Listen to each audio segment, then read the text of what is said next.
Welcome to Hoedown History, where we explore the history and legends of America's old time and bluegrass music.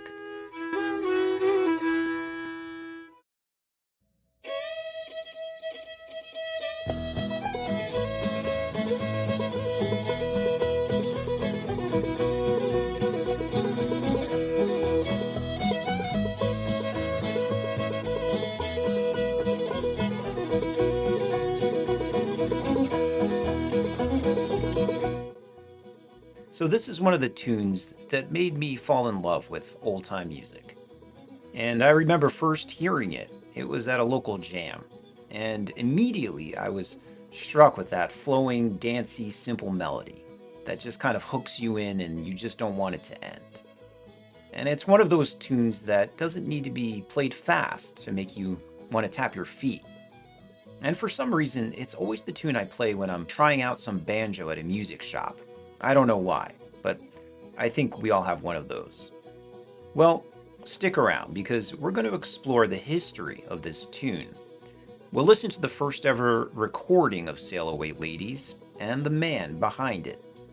And we'll even discuss some of the lyrics because if you're like me, I was always left scratching my head when I try to figure out what this song is even about. So let's dive in.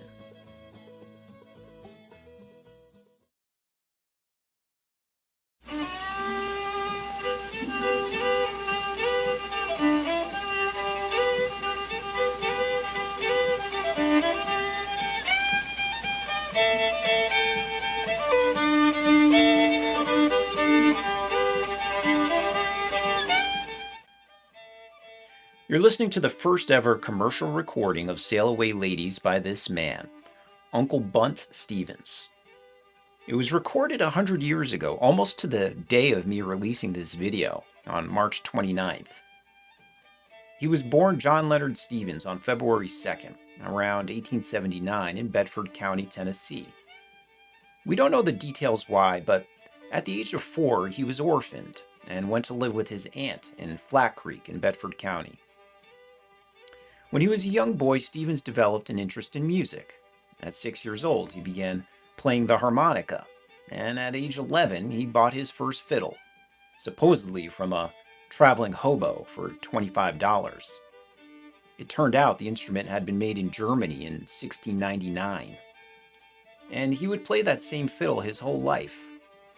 Now, according to his son, Stevens never had any formal lessons. He simply picked up the instrument and learned to play it on his own. He married his first wife, Pearl, with whom he had 5 children, who he helped raise on their farm.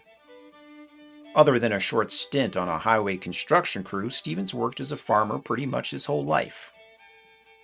The couple later divorced, and when Stevens was 46, he married his second wife, Lizzie.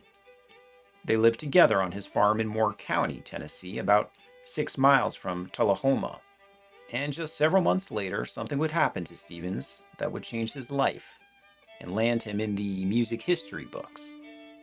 In the next year, 1926, when he was about 47 years old, he was working with that highway construction crew when he heard the news that there was a certain nationwide fiddle contest being held by the famous automobile founder, Henry Ford. Now, Henry Ford is a man who keeps popping up when I'm researching these old fiddle tunes, and I should probably explain why. Well, most everyone knows that Henry Ford was the man who founded the Ford Motor Company and basically revolutionized the automotive industry by making cars affordable for the masses. What's less known is that he was a big fan of old-time fiddle music. When he was a young man, he loved to dance to the old tunes. He was a member of a local dancing club where the musicians would play both traditional and popular numbers. And he even met his wife at one of these dances. Well, later on in his life, when he was 60 years old, Ford went on a camping trip to the Michigan countryside with both Thomas Edison and Harvey Firestone. And on this trip in 1923, he happened to hear some old traditional tunes by the fiddler Jasper Bisbee. Upon hearing this fiddler, Ford fell in love all over again with the music that he remembered from his youth. Now, at this time, Ford was a man who was deeply concerned about the ill effects of the modern age. He was worried that the rapid industrialization and urbanization at the time was destroying the more traditional agrarian values, self reliance, and physical health of American society. He thought modern life was becoming too artificial, impersonal, and disconnected from nature, despite the fact that he himself was a pioneer of mass production and industrialization. And he thought it his duty to promote more wholesome activities that encouraged healthy exercise, discipline, and community spirit. And after hearing that fiddler on that camping trip, he realized that old time music and square dancing might just be the solution to help combat these changing social norms. And it would also help preserve America's quickly fading traditional musical heritage as well. Well, Ford convinced Edison to make some records of Bisbee, which he did, and you're listening to one of them right now.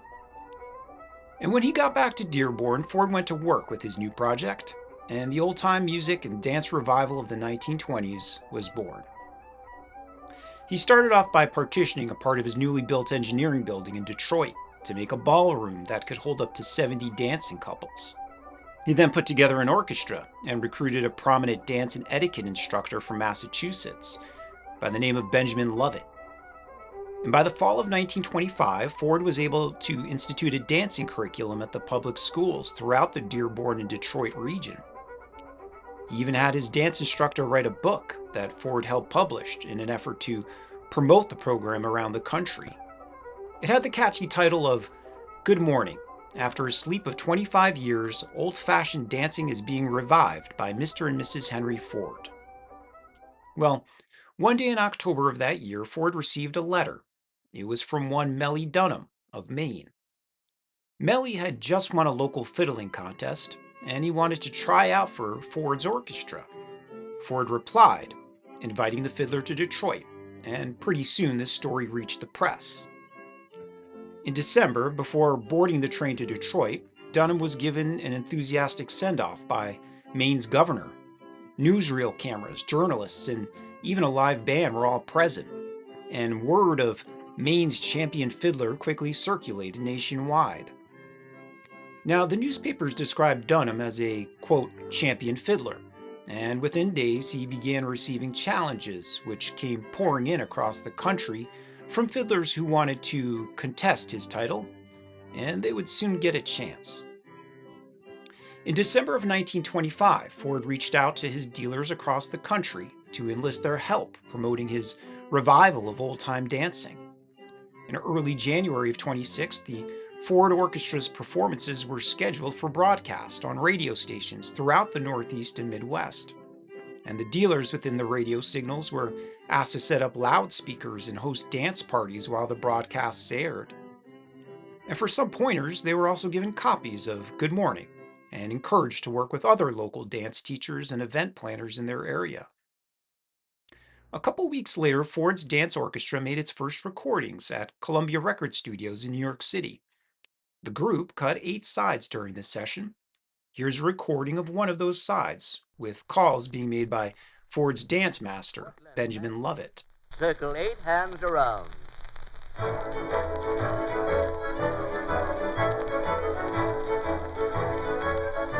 Right and left.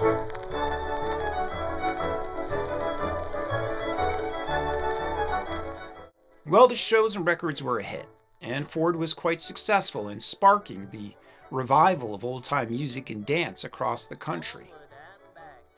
And by 1926, more and more fiddling contests were being staged across the country, and typically sponsored by local businesses and other organizations, many with no connection to Henry Ford at all.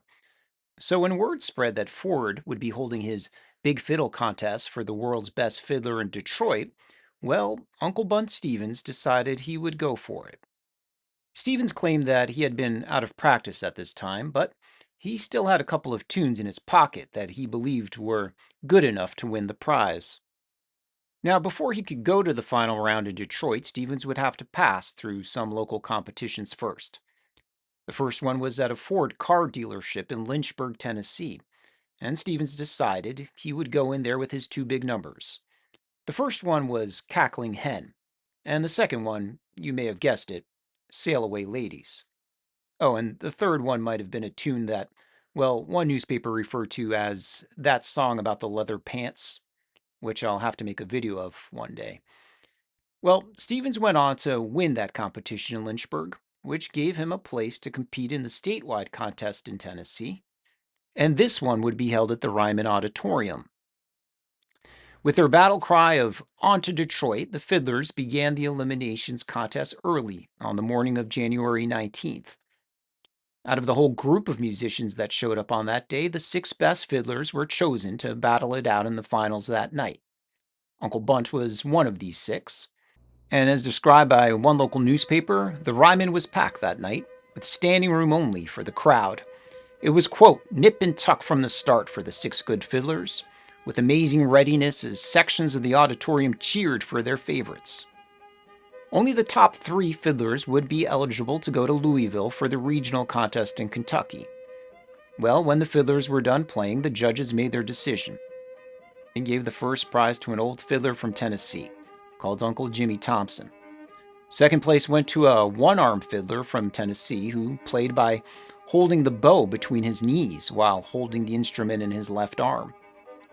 And Uncle Bunt placed third, guaranteeing him a spot in the regional round in Kentucky just 1 week later. So the next day, the 3 winners left Nashville for Louisville, where they were to meet the 3 winners from Kentucky and the 2 from southern Indiana. This contest was held at the Brown Theater, and whoever won this one would be dubbed the Champion of Dixie and earn the right to represent the entire South in the final championship in Detroit. And in Kentucky, Stevens would be up against some stiff competition, like the 60-year-old shoemaker from Indiana, William H. Elmore, also Cooney Purdue of Kentucky, and of course, once again, that one-armed fiddler named Marshall Claiborne of Tennessee. Well, the winner that day was the shoemaker Elmore, and according to one newspaper article, second place was given to a 47-year-old man who stood 5 feet tall and weighed less than 120 pounds.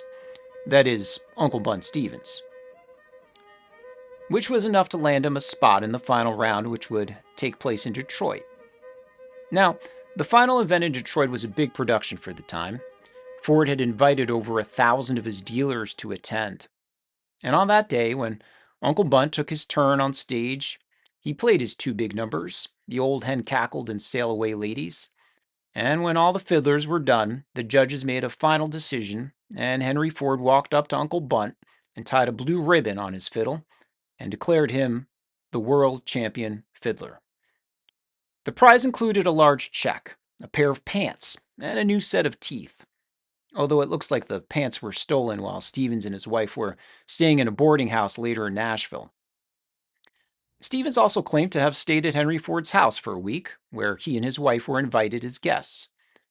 Well, after the competition, Stevens had made a name for himself now, and he went on to play for some radio shows and even make a short tour of the East Coast on the vaudeville circuit, before eventually going to New York to make a recording. In March of 1926, Stevens made 4 sides for the Columbia label, which included our first ever recording of Sail Away Ladies.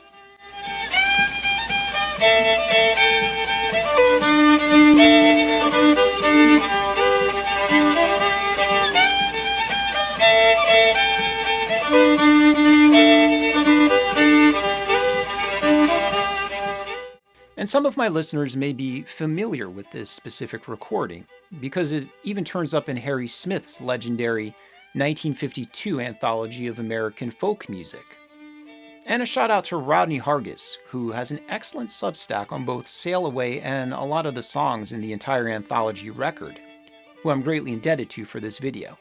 And in his essay, he challenges some of the now accepted facts that have come down to us about the story, so check it out. I'll post a link in the comments. So just 1 year later, we have another famous recording of Sail Away Ladies, but this time with lyrics. It was made in 1927 by Uncle Dave Macon. And this is where we find the words about getting the new house done and the famous Sail Away chorus. Every I get mine, you out down. Sail away, ladies, sail away. Yeah, my old run to my town. Sail away, ladies, sail away. Don't she rock, daddy?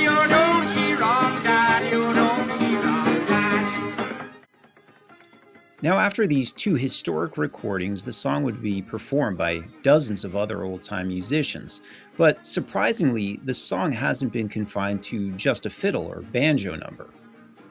During the late 1950s and 60s, England was in the midst of the legendary skiffle music craze.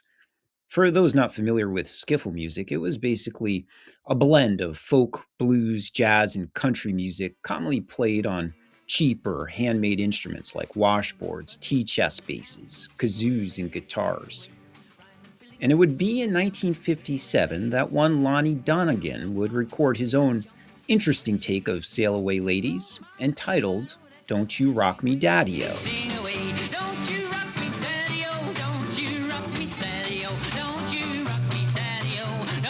And this song would find itself in the repertoires of many different skiffle bands of the time, including this skiffle band from England called the Quarrymen. And some of my listeners may recognize some of the musicians in this band, as they would go on to change their names some years later when they started playing more rock and roll. Okay, so this brings us to the question of where this tune came from. While Harry Smith in his anthology credits Uncle Bunt Stevens' Sail Away version as probably similar to much American dance music in the period between the Revolutionary and Civil Wars, I couldn't find that much documentation on this tune. But here's what I did find. Now, according to Paul Wells of Middle Tennessee State University, the song was collected around the turn of the 20th century and believes it to have been common in both black and white traditions. And according to the researcher Guthrie Mead, the tune is identified particularly with the south central Kentucky and middle Tennessee areas. And according to A.B. Moore in his 1934 book entitled History of Alabama, the title also appears in a list of the standard tunes in the square dance fiddler's repertoire in Alabama. But our earliest printed source is found in this book from 1920. The lyrics, as shown, are a bit different than Macon's and most modern versions, but it still has that common refrain of "Sail away, ladies, sail away." Now, it's interesting to note that the lyrics found here are also shared by another old-time tune, Sally Ann, which also has a similar melody as well.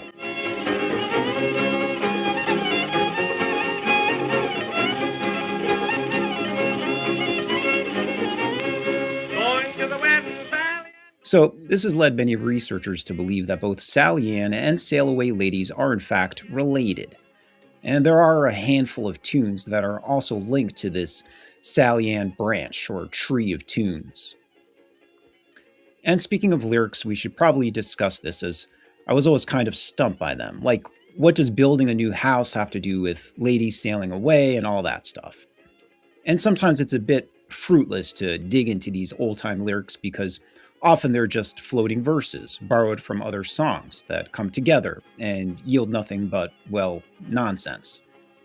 And Sail Away may just be one of these nonsense tunes, but there are some interesting theories about these lyrics that we should probably discuss.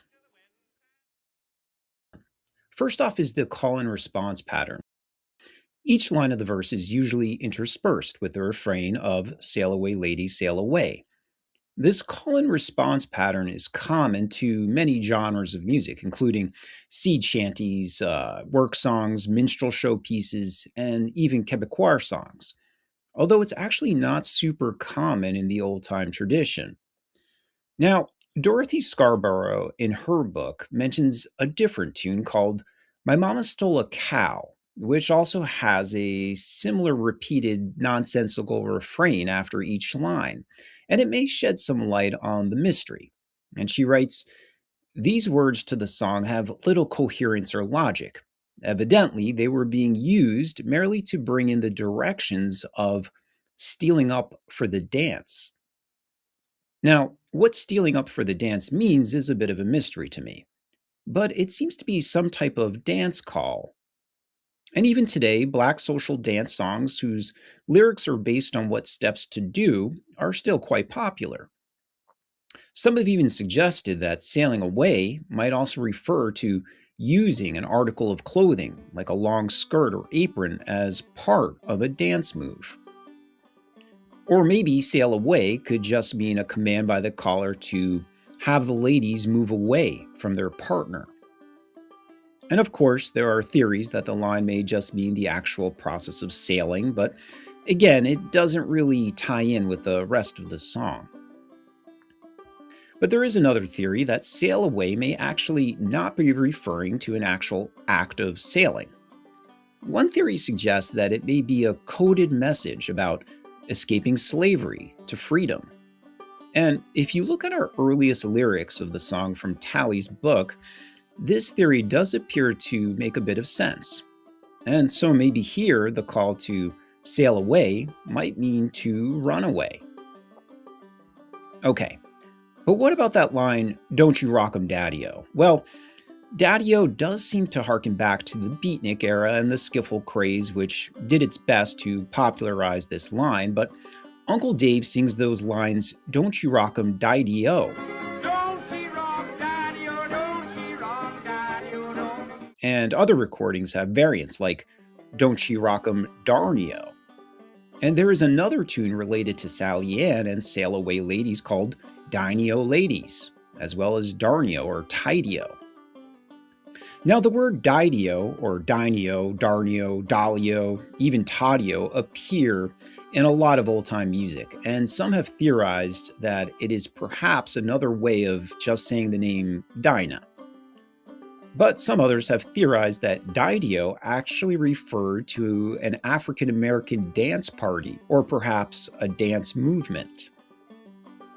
And as far as the line, "Don't you rock 'em" goes, I did find a theory put forth by an ethnomusicologist named Craig Edwards, who suggests that the chorus may have originated from black steamboat workers singing the song to keep themselves in step while loading cargo across a dangerous plank. If the board was rocked, the workers would fall off into the cold water. Thus the refrain, "Don't you rock 'em." Well, that's the theory. And sorry if I'm just leaving you guys more confused about the lyrics, and there are no clear answers here. But it does kind of seem that the song's lyrics seem to be related to some type of dance. And even today, the melody does have that very flowing, swaying, dancey feel to it, which I think makes it so interesting. And I'll finally mention that some think the tune might be an old minstrel number, as Uncle Dave Macon borrowed a lot of his tunes from this genre. But to this date, no one has been able to find any documentation to support this minstrel theory. Well, I should probably share with you whatever happened to Uncle Bunt. After his recording of Sail Away Ladies in 1926, Stevens went back to Tennessee and continued to work on the farm. He didn't make any more recordings or continue to perform across the country, but he still performed locally at times, and even in old age, he was still able to get around pretty well until the last week of his life. He passed away at his home on July 25th in 1951. Just days before his death, he was seen in Lynchburg, where he had come into the store as he often did, to just sit around and talk. He was laid to rest in the hills of Moore County at the Hurricane Church Cemetery between Lynchburg and Tullahoma. For over 20 years, his grave didn't have much there to mark it out, and it was hard to find. But thanks to the members and friends of the Tennessee Valley Old-Time Fiddlers Association, a proper marker was laid there in 1974. And it reads, "Uncle Bunt Stevens, crowned the world's champion fiddler by Henry Ford in 1926. And I'll leave you folks with an excerpt from the famous music historian Charles Wolfe, who notes this about Uncle Bunt's recording of Sail Away Ladies. He says, "Next to Texas fiddler Eck Robertson's classic solos of Leather Breeches and Sally Gooden, Uncle Bunt Stevens' efforts are probably the finest examples of traditional American solo fiddling ever recorded." He notes how the ethnomusicologist Linda C. Burnham Hall, in a well-known study, spends over 25 pages transcribing and analyzing the complex musical patterns found in this piece. He ends with a note that Uncle Bunt, whose neighbors described him as, quote, "that nice little feller that never amounted to much, would have been quietly amused about, well, all of this. So, folks, that's all I got on Sail Away Ladies. Hope you enjoyed this one, and thanks for listening.